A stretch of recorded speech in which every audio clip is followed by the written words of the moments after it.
we could work went it. to- Come on!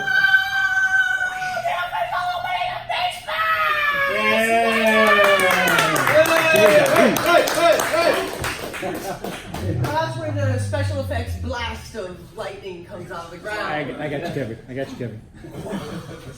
And I step out of it. Alright, so cool to be here! Unfreaking believable. Unbelievable with this group that has come from many distant lands, especially me. Alright, so it was a great journey down here. And it's been a great journey for 25 years as an expert in fitness, wellness, health, lifting, the gamut. So I'm bringing here today a very unique twist to what we all have come to learn and love to play with. A really cool toy and a concept in movement. Now, I used to be a dumbbell lifter. I was a very actually avid dumbbell lifter, and that's where it all started with my intrigue into the free weight area after coming off of machines. And once that was ingrained in my patterning and did triathlons, and it used to move like with such pain. It was terrible. I've done a lot of different things, and then when the kettlebell came into my life, that's when I could really get a fine appreciation for strength in motion. Motion and ability to move with a weight rather than pick it up in the air and just drop it. The banging and clanging, if you're still into that, okay, but if you wanted to be less injured, and I'm 55, everybody pretty much knows that, but if you want to keep doing that, if I want to keep doing that for another 55 years, I'm not going to be banging and clanging, because I did that and I was in a lot of pain when I did bodybuilding. It looked kind of good, but it also wasn't something that had longevity to it. So I know and can attest to this. Number one, the kettlebell started it off, and I came to appreciate all that I've learned through these 10 years of lifting it, this accent to and complement of that movement, and even better and unimaginably wilder and fun. And we can also compete at it. So I'm always loving, that you can stick your training into a competition matter. But you can't move with anything else like you can move with this. And that was the thing that struck me about a kettlebell. You had to move with that weight. It caused corrective things to occur with your body. And I'm here to bring a combination and a culmination of an expertise that probably not, I'm not boasting this, but because of my path and my journey, not many or any other person has.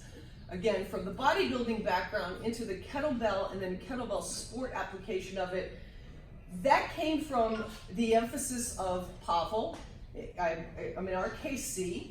It came from the Anthony DeLulio strength and emotion and the vintage strength training. That's the component of that. And then it came from the sport and Valery Fedorenko. So all that wrapped up into now with Don Giaffredino and seeing that club and give me 6 of those right away as soon as I saw it. And then coming to meet through Don, Rick and thankfully brought the Mace length into it, and then Frank obviously unbelievably and miraculously when I saw the Mace fit term that he was using, and that led to this, again, all-encompassing nature of strength training with something that you can lift weight behind you in a manner that nothing else is comparable to it. To this day, and especially the combination of this Adex system of the club, the Mace, and now the Arc with the smaller Mace is phenomenal. Phenomenal. It blows everything else away. And Frank will know, you will know from learning from Frank the essence and the aspect of strength. Now, I don't like to give up strength. Why I did all the things that I did is I love being strong. So the nature of what this presents to you in progressive strength and being able to adjust and interchange, and Brad here, he's probably gonna knock it out too, and I think Lionel, you do some of the flow stuff. I tend to stop and think I'm not that coordinated. I don't want to hurt myself. The outtakes would be really fun to look at when I do play with that on my own, but I'll get there. It's, for me, again, the strength component and part of it, and the range of the compliment that it's given me. So again, strength in motion, when you take any athlete and you think about what you're going to do with this tool, you get to apply it in so many different ranges of motion, movement, and solidification of musculature. So we had this separateness, again, from weightlifting and bodybuilding, and it was a separated and an isolated situation.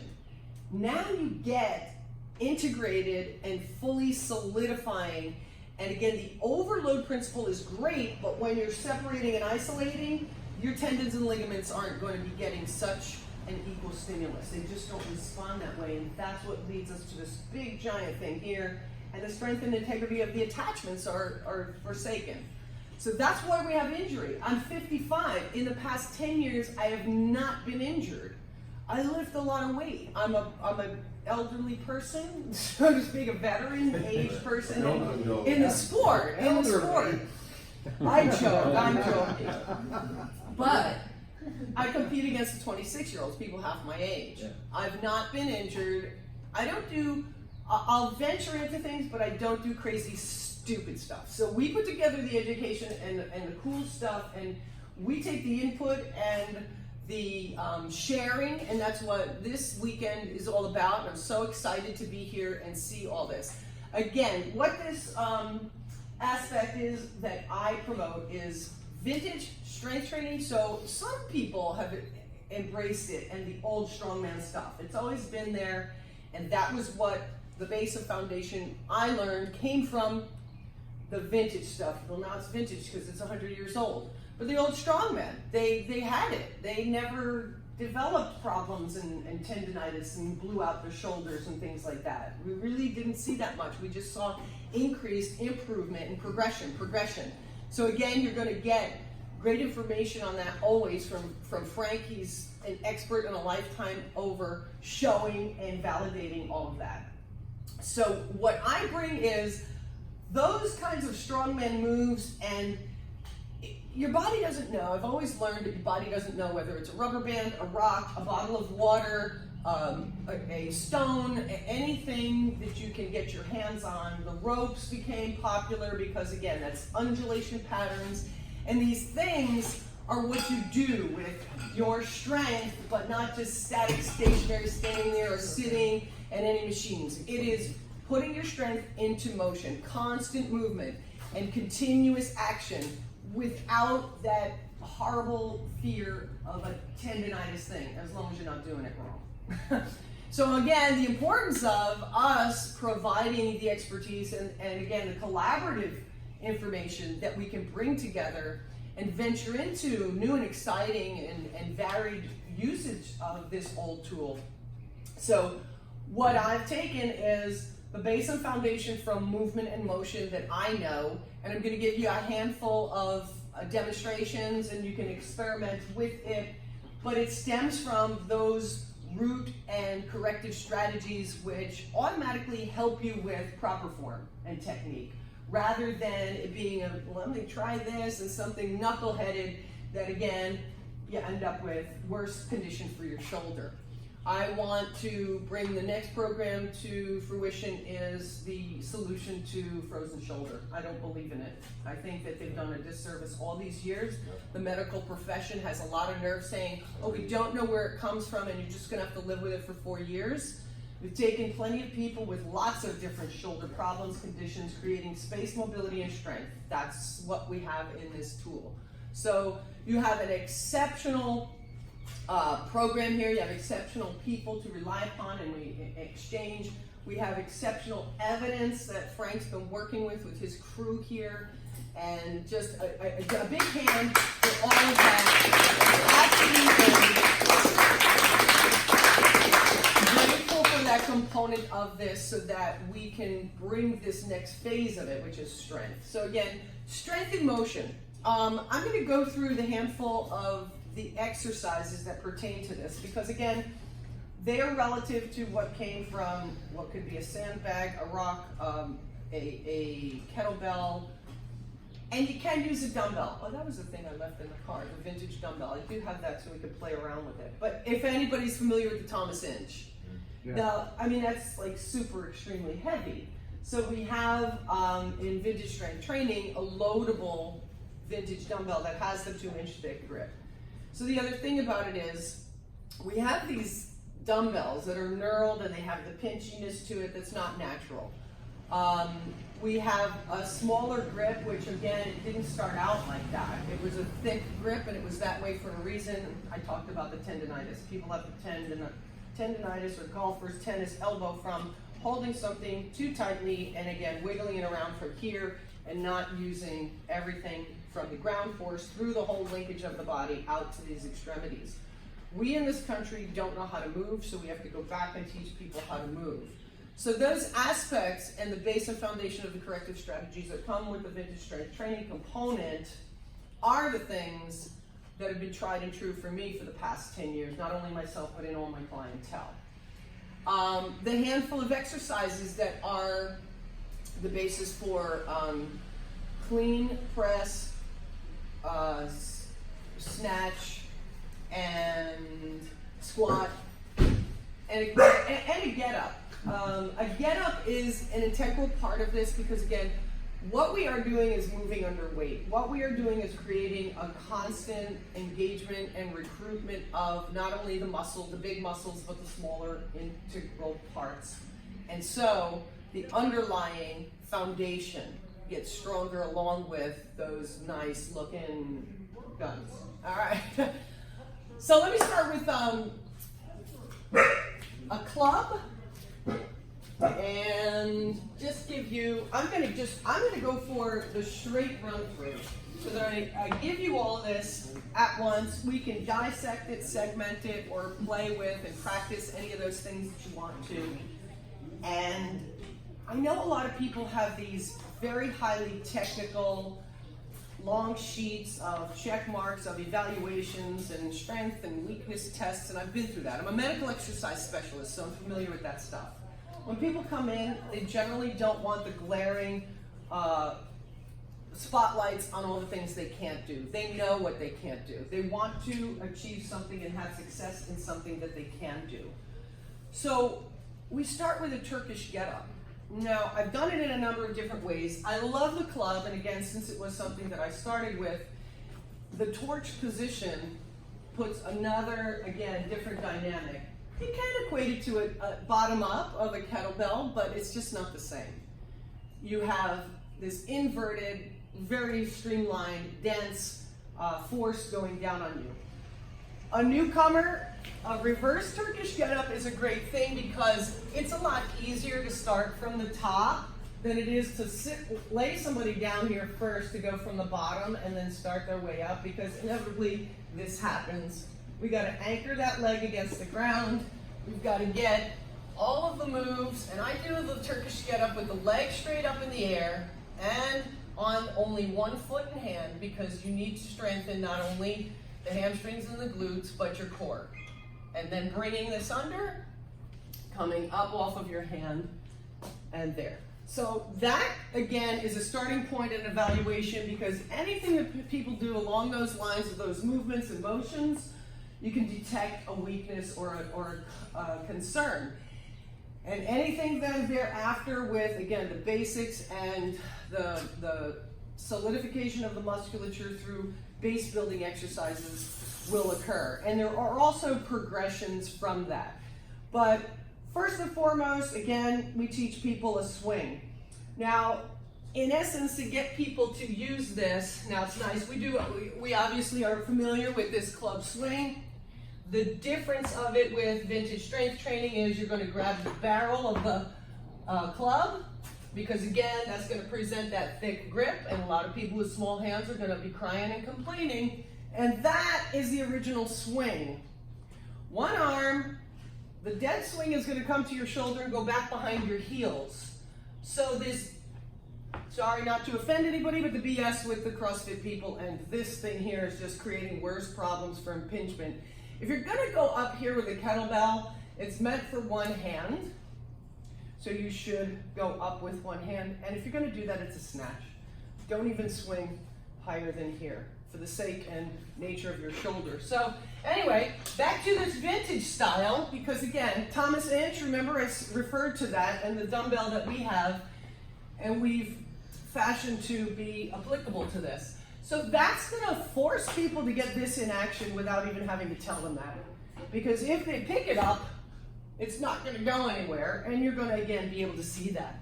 Then once they're into that, the long cycle is going to be don't let it go. It's going to come back through the legs and go up. So then again, you have that essence of people getting the sense of this rather than this. Okay, and then we have the clean. So again, clean coming here with our familiarity or the regular use of this. Now, if we take this and again, just place it sideways, because for a long time I was asking Don to come up with it, and it's fine like it is. A dumbbell style like the, again, vintage one, because it would be the great component, but we have it. We didn't have to invent something else.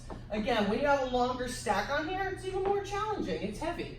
So here's the clean, just as if it were a dumbbell, because again, when you clean with either one or two of these, or even if you're going to clean here, it's still going to give you the creation of that power from your hips.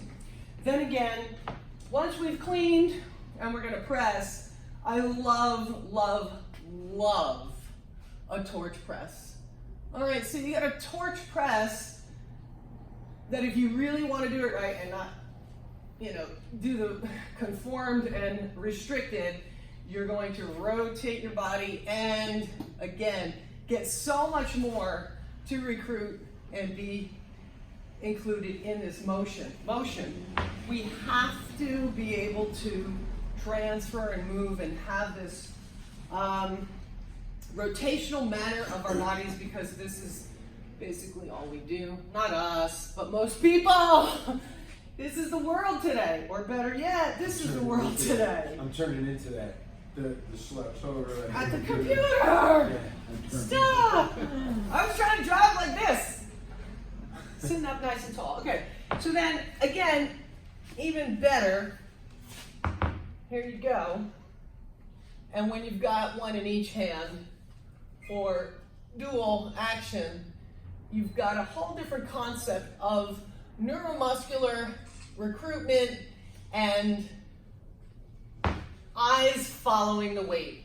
So, you know, if you're lifting dumbbells and things like that, you can always be in the wrong position with your alignment, or you can be forsaking your neck, your spine, and actually your shoulder. Your shoulder needs the help of your body to get into position. It's not this, you know, we're trying to twist our arm off, yes, when we do that. What we need to do is open everything, and that's, again, next part. This is the step up where once you've done this, guess what you get to do? I could never do this with a kettlebell the way that I can do with this length, with these hands this way, and again, when you start to talk about the longer length of the mace. So when you can effectively get people to gain the sense of this, you can then, if you watch the body motion and movement, incorporate this, because inevitably people like to do this stuff with their hands and their arms and their elbows, and rather than recruiting and getting into the motion of it, because we know any sport is going to require rotation of our trunk, and it's not going to be just with a cable or a rubber band. This is the most freest motion and movement that you can affect also unilaterally. So we know that halos and things like that create that space. And what I've seen, that you're really moving, oh man, it's incredible. It's like a miracle for shoulder strength and integrity. That's not just deltoids that look good up there on top. That is absolute, again, integrated strength and solidification of musculature and tendons and ligaments. So where am I? So now my favorite. Takes me to my favorite, which is a snatch. And again, for teaching people this manner, which is the vintage style, and just, we're conceiving that this is a barbell, a dumbbell in this manner of this position, and we are going to snatch. We want telling people throw it up through the roof. You're just going to, again, all the linkage from the ground force of your feet on up to unroll and expand and go as tall and as high as you can. But again, I love this because it opens that whole one side like the Statue of Liberty, and in the drop and the deceleration, because people tend to do different things with a kettlebell. This even refines it more as an automatic correction. And again, this fluidity through our linkage brings it to another level too of the landing up at the top. We don't have to worry about banging people's arms and hands. It's completely safe and fun. It's a beginner or an expert's exercise. It's going to have its stimulus for all types of people. I've had kids do this, and I've had adults do this.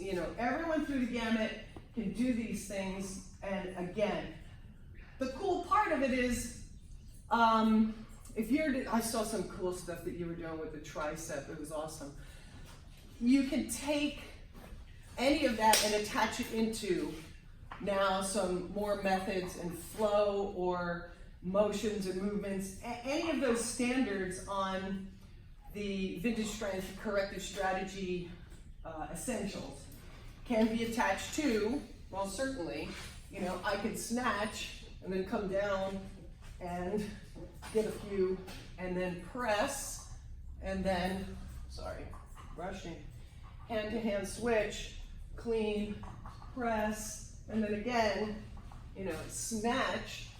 So you can take some of the standards, which we know are good for real, strong, safe strength building, stimulus for musculature. You can expand upon, again, the elements of weight and bring it up to some really magnificent weight loads, but you've really got to take the progression slowly. That's why the excellent part of it is that smaller, oh my God, I didn't see this. Stop, did this come with you now? No. This has been here? Okay. You know what? There was a bunch of them. I want to tell you that they were ridiculous. A customer out in Maceland heard about this, and they bought 8 of them. Oh, the same guy who bought 8 of them just bought the last 4 add-on kits. This is what happens when I don't talk to you every day. And I didn't expect it, and I'm like, you sure you want 4? You know what you're buying? And the guy's like, oh yeah. All right, so now I have to. I had to look back to see how many clubs you ordered from him, just to make sure. This is what happens to Valerie when she's got the dog. But yeah, that's a 1 1/4 pound fractional plate. Okay. I made 20 of them, and somebody bought the last 8. Okay. All right. So huge. All right. So that's good for when I talk about that stuff. That's great stuff. We could talk about it all day long. So this comes into the next phase of what I mentioned also that I'm going to do, the frozen shoulder. This is 3 pounds. What does it go up to fully loaded and with an add-on? 20. You could go to 25 the way the kit is, and then with the add-on kit, you got another 8 settings from 25 to 45. Okay, so 45. This one is just what, 3 pounds to 45. Do you think that is absolutely, without a doubt, enough for that's a gym. That's an entire gym for someone.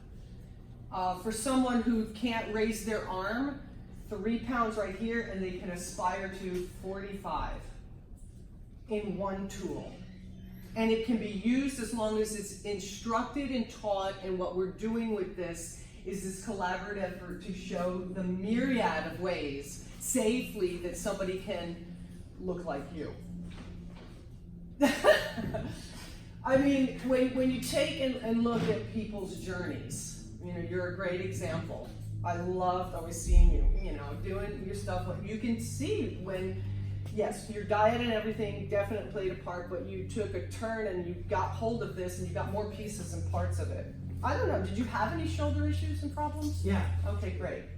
You'll be next interview, coffee and kettlebells. So we have 3 pounds here. We have 3 pounds here. What do most women walk into the gym? They pick up the 3-pound dumbbells, and so they're not going to be afraid of this. And we, not to pick on women, but maybe 3 guys pick up 3 pounds too. There are people, and there's a certain concern.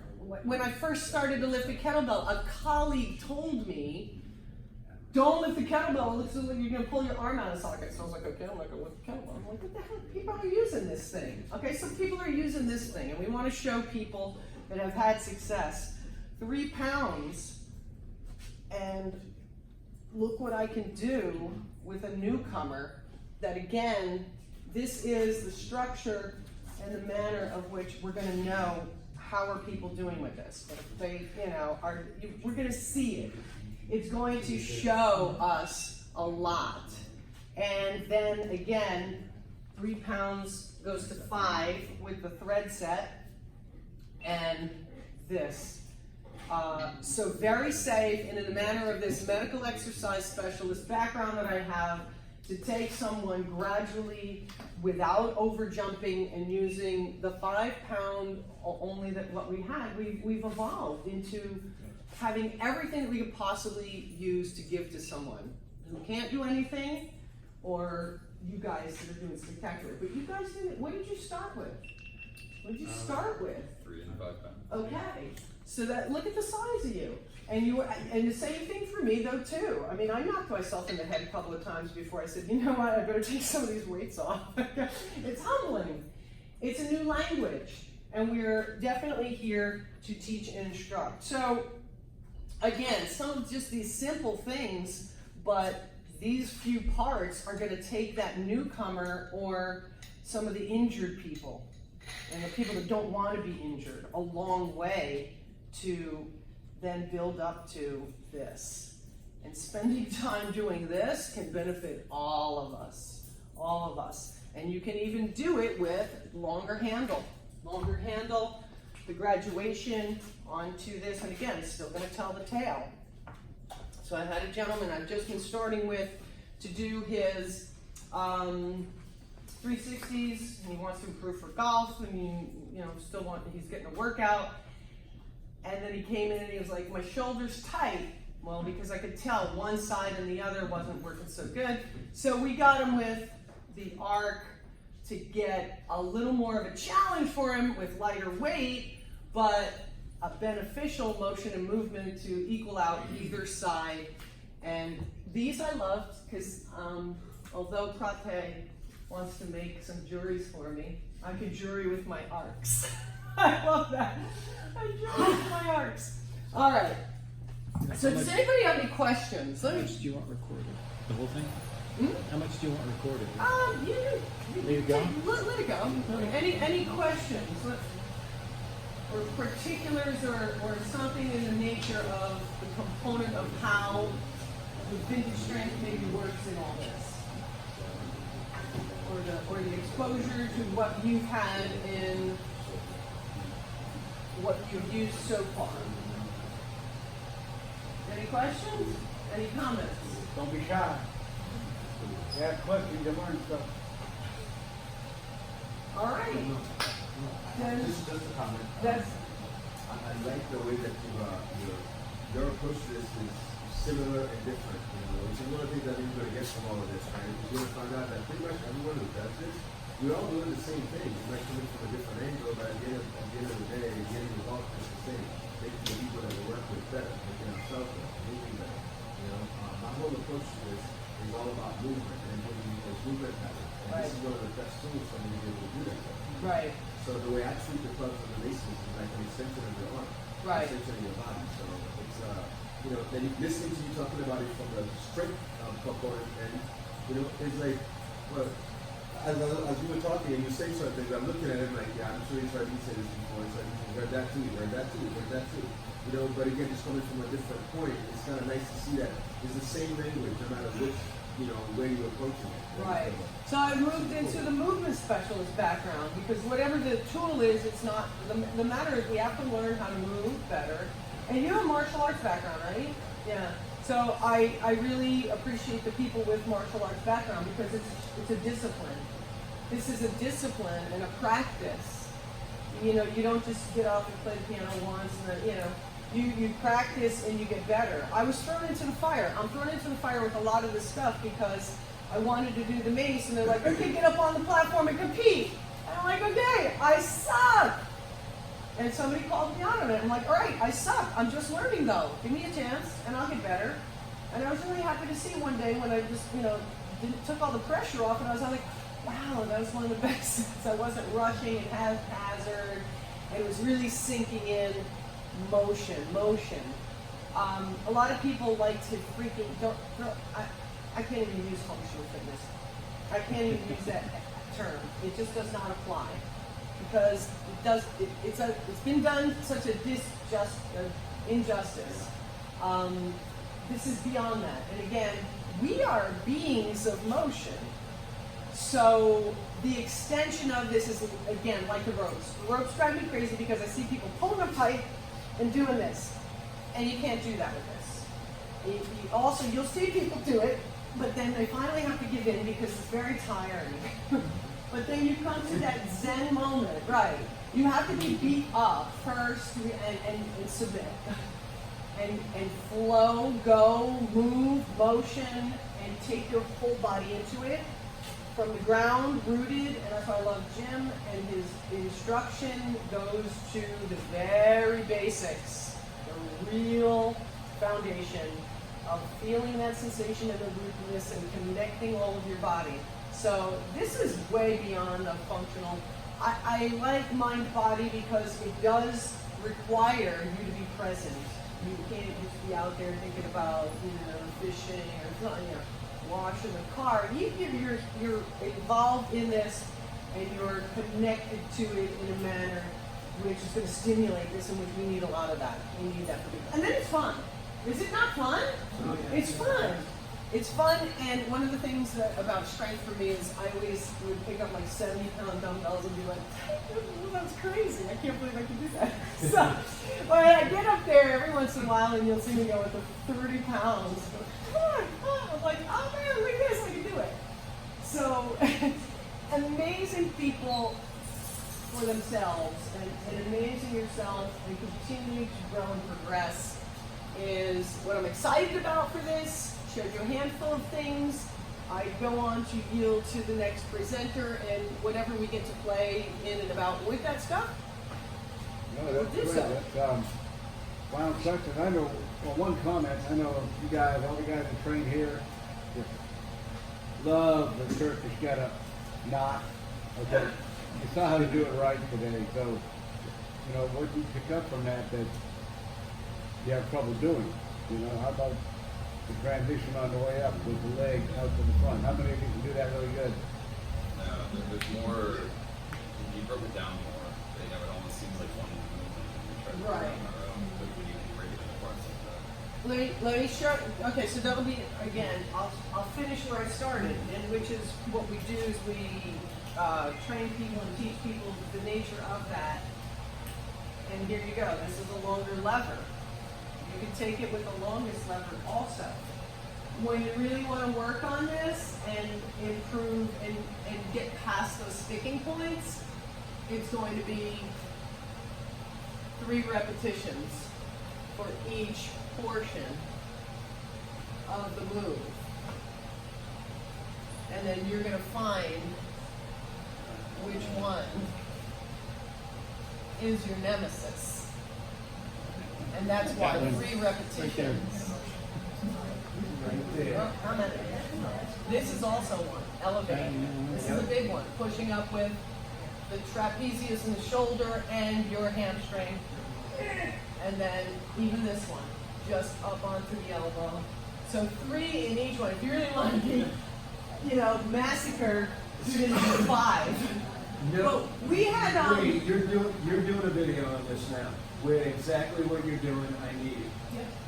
So, what then, you can go up in 1, or you can go back up in 3, or 3 to 5, 3 to 5. Now we had Vaughn here who was an amputee. That was my biggest challenge because she took her leg off. First she tried it with the leg, but we knew based on some of those things, it wasn't going to be compatible. My mentor, Anthony DeLulio, ingrained so freaking cemented in my head, never ever skip anything, modify or find a way to do it. She took off the leg. She was able to obviously come down to the part, and then the one thing she couldn't do was put the leg under, but she didn't need to because then she was already down to the bottom. So that was the modification for her. The miraculous moment was when she went to the beach a few weeks later, and she was in the water, and the person who was videotaping her in the water was going, "Watch out, there's a drop off," and she dropped off and fell. She did exactly that move to get herself up. And she said it. She goes, if I hadn't have done that with you guys in training, and if we hadn't shown her a way that she could actually apply it to real life and for her condition and circumstances that she has to, again, overcome. She can't skip that. She can't skip getting up out of the fall she's taken. So with practical application and these things here, you don't realize, I can get down to the floor and up in an instant. And that's why I did that thing, cartwheel out of bed. It was to prove a point. I many times have said, I can't believe at this age, I could get up out of bed and do a cartwheel. I feel so good every morning without any restrictions of motion. And so I started doing it. It caught on a little bit. And that's again, so what you get out of this, what you can relate to others out of this, and what we can count on from this, and the group of people that we have become, and the more that join in on this method or this association, be sure that we're really working not to hurt people. We're not making this stuff up just out of thin air. You can come up with something out of thin air, and it can be good, but just don't make sure it's numbskull that is going to hurt somebody. What did we have? We had the, I will leave the names unnamed. They took the 50-pound mace, not yours, and they whacked the tire and hit him in the head and ended up in the hospital. So we don't want that kind of stuff, all right? And I'm just going to say the disclaimer that I always put with this equipment right here, you do whatever you want with that down. Don't ever take an Adex and hit a rubber thing. You know, and that whole I thing get has... an email once from these people asking, can you use this to strike a tire? And I said, sure. I thought, I'm sure, but I'm not going to guarantee it. Yeah. So, the point about that I'll just make is, if you're going to sledgehammer something, and you're really using a sledgehammer for its intent, you're going to hit the cement, and the cement's going to break. The cement is not going to bounce the thing back at you and send actually that force back into your body, which you don't need. You're trying to release your force, so I think martial artists appreciate that. You're going to hit a board. You want to hit a rubber board? Best analogy. You want to hit a rubber board? Go get some rubber boards instead of a tire and start hitting a rubber board and see how good that works. Okay. Thank you very much. All right. Appreciate it. That makes this water on. I think I got my cue that I'm off. Okay.